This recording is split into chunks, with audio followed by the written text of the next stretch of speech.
eat that frog. Make sure your room is quiet and tidy with no distractions. Do a little bit of writing every day, and at the end of the year you will have a complete book. There's so much productivity advice out there. A lot of it good, but when you're neurodivergent, like I am, there's a lot of it that just doesn't work at all.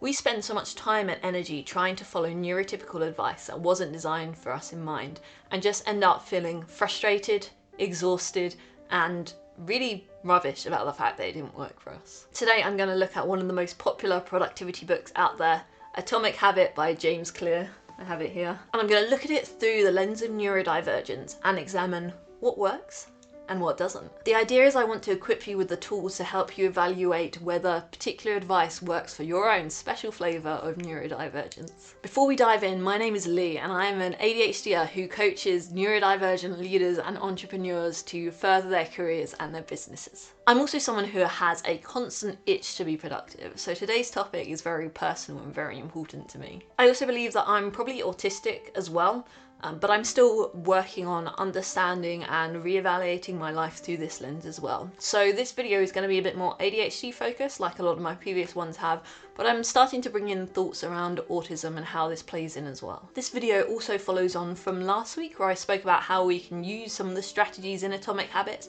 to lower the executive function costs of certain things that we want to do in our lives.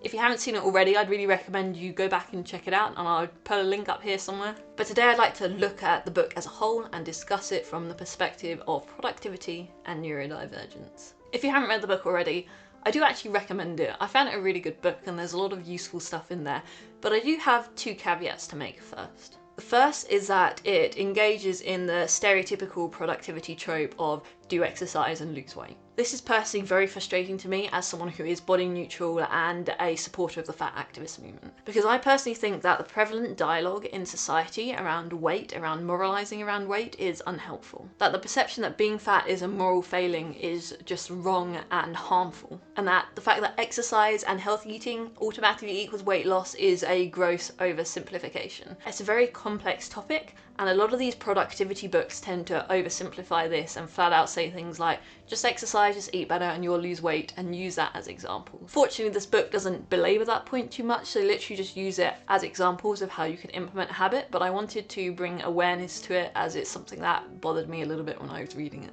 The second caveat is, of course, the topic of this video. So I wanted to start with the things that I love about it. Habit stacking, where we add a new habit on the end of a sequence of existing habits, can be super useful for people who are neurodivergent. So can setting up your environment to enable you to do the thing, putting things at the point of performance. I spoke about both of those a lot in my previous video. One of the other things that James Clear speaks about in chapter 4 is about making ourselves consciously aware of the particular habits. He talks about how our brains are really good about subconsciously spotting patterns, recognizing things that come up time and time again. Our brains pick up on cues from our bodies and they respond accordingly. So his premise is that by making some of this subconscious stuff conscious, then we're better able to consciously respond to it. What's funny about this is that one of the examples he uses is in relation to how we can tell that we're hungry. He suggests that we don't need to see a cookie on the counter to be able to tell that we're hungry. What is funny about this is until I read that line in the book when I was rereading it, when I was writing the script, I didn't realise that I was hungry. I have poor interoception, which is something that is common across neurodivergences, and that's when we're not very good at reading our internal cues. Now, I don't have terrible interoception, like if I'm really hungry, then I will notice it, but it's easy for me to just not pick up on that, especially if I'm engrossed in something else. I've just realised, in talking about it right now, that I'm hungry now, and I hadn't realised before I said those words. Usually other things cue me in, like knowing what time of day it is as part of my routine, or my partner asking me if I'm hungry. And of course, if I'm really, really hungry, then I'm gonna notice. But moderate hunger, or getting to the point where I need to eat, that kind of stuff, I just don't really pick up on. But that makes his following point even more important for those of us that struggle with interoception. He suggests using the pointing and calling technique in order to bring something subconscious to the conscious. I'm sure many of us do this already. I know I personally, I pat my pockets for my phone and my wallet and my keys and everything before I leave the house, and if I don't feel them there when I say their name, then I know I feel them, so I can go back and get them. I think this can be even more useful for those of us who are busy-brained, and so our brains are spinning like this all the time, and we don't usually slow down. By stopping and talking about the thing, that kind of interrupts those thought processes and enables us to notice that something is different, that something is not there, that we need to do something. By calling out these things, we're bringing awareness to our current behaviour, what we're currently doing. And by having that awareness, it can enable us to change that behaviour or do something else. I also really like his 2-minute rule to starting a new habit. I alluded right at the start of the video to eat that frog. That's a 2001 book about productivity whose entire premise is that if you start the day by doing the hardest thing, eating the frog, then you get that weight off your shoulders and you're more likely to be able to just get the rest of the stuff on your to-do list done because you feel better about it. It's all kind of get on with it, do the hard thing first, eat the frog. The problem is that while in theory that sounds nice, you know, wouldn't it feel so much better if the worst thing on our to-do list was done earlier in the day? In practice, it doesn't really work with us that have executive function challenges, because what we'll end up doing, as much as we want to get it done, we'll end up procrastinating because it's too hard to get started. We have an executive function block. Instead, it's better for us to build up with small tasks so that we get some momentum behind us before we tackle that biggest task. It's almost like Newton's first law. An object in motion stays in motion unless an external force acts upon it. An executive function struggler stays in motion unless something else stops us from doing so. We need that build up so that we can get going, and we can't start from a standing start. Again, Newton's first law. Atomic Habits embraces this by encouraging us to start with small habits. Instead of running a mile, we might just run for a minute. Instead of reading a whole chapter every night, we might just start with a page or two. Just reading one page is enough for us to cast those votes that say we are someone who reads regularly, that is a habit of ours. It's also cheaper from an executive function point of view to just pick up a book and read a page than it is to regulate for a whole chapter. I love as well how he acknowledges that many of us will hear this and be like, well, that's a trick.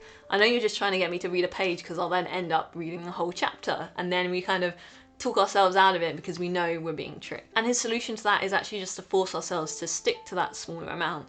So make sure we only read one page and then put the book down. Practice for 2 minutes and then stop. By making ourselves stop, even if we want to do more, we're breaking out of that mentality that we're tricking ourselves, and we're still enforcing that habit, casting votes for that habit that mean that we are going to be able to stick with it and grow it long term. He also advocates for keeping it below the amount that it feels like work. Because when it feels like work, it stops being satisfying, and we're more likely to carry on doing the habit if it feels satisfying. I feel like this is very executive function friendly. It means we don't have to self-regulate for too long, and so therefore it's fairly cheap to get started on these habits. It also means we're only doing it for a short amount of time, so we can switch things up and get a dopamine hit if we need variety like ADHDers do. And finally, it means we're less likely to hit the all or nothing mentality.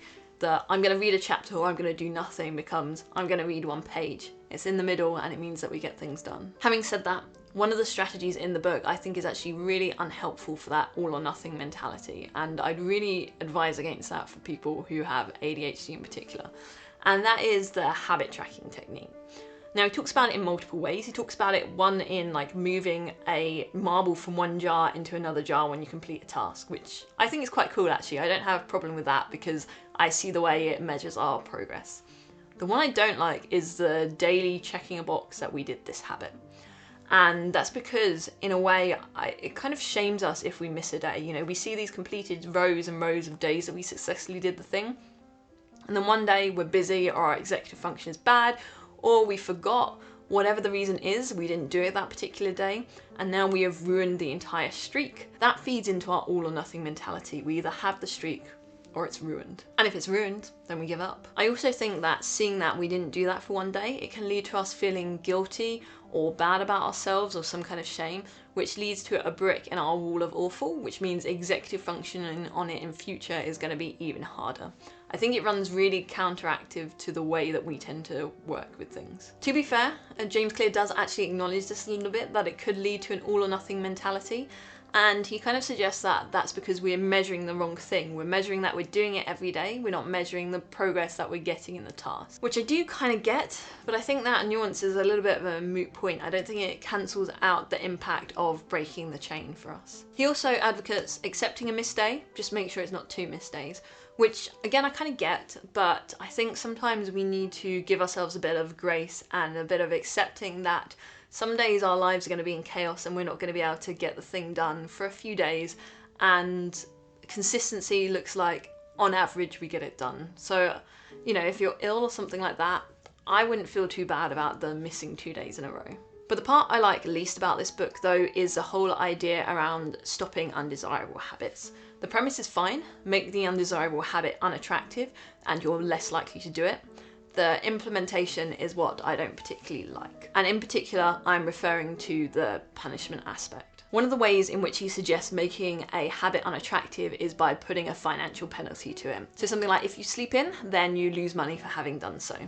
For me, this just categorically does not work for neurodivergence, and in particular ADHD, because we already spend enough money paying the ADHD tax because of things that we haven't done. How many times have you spent extra money because you missed a deadline or you forgot to do something and there's a financial penalty attached to it? Does that stop you from doing those things? It just hurts. It doesn't help. It just hurts, it just costs us money, and it doesn't get us to the point where we are better off. ADHD tax is already an expensive part of our lives, so I would strongly advise not to take this approach. The punishment is just gonna feel bad financially and just make you feel bad about yourself as a person. I don't like it. And actually, I'd extend this a little bit further. I don't really like the idea of punishments to stop us doing a undesirable habit, full stop. I like the idea of the out of sight, out of mind stuff, so hide the habit away so that you're less likely to be attracted to doing it. But the punishments to me are just adding bricks to the wall of awful. Our brains work best with things that give us dopamine bursts, things that are positive, things that are exciting. Punishments just bring shame and guilt and all of those feelings, and we just don't need more of that in our lives. What I do think is valuable though is the accountability strategies that he finishes with, but the positive accountability strategies, like body doubling, is having someone there for you to show up and do the thing with. You feel good for doing the thing with them, and it helps you in regulating to do the thing. Having an accountability buddy, you know, you get to catch up with them and you get to tell them that you've done the thing. It doesn't work so well if it's a negative thing. And the final valuable part I want to highlight too is the reflection. A lot of us don't take the time to slow down and think and reflect, and this is something that I'm very guilty of myself. One of the best ways for us to move forwards is to actually stop and take that moment to reflect and think what worked, what didn't work, and how best can I keep moving forwards. It's part of why I'm a big lover of coaching, because it forces us to slow down and reflect, and I get to be that person for my coaching clients. That's all I have for you today. I'd like to think this critical approach to evaluating productivity advice is helpful, and you can use that as a way to think about other productivity advice that you come across. I also hope it just allows you to not feel bad if particular bits of advice don't work for you, because it's not your fault. It's just how your brain works. Please let me know your thoughts. Please give me a like if you enjoyed this. Let me know in a comment. Subscribe if you want to see more topics in a similar vein. I've got some really exciting educational videos coming up. Thank you for watching, and I look forward to seeing you in the next one.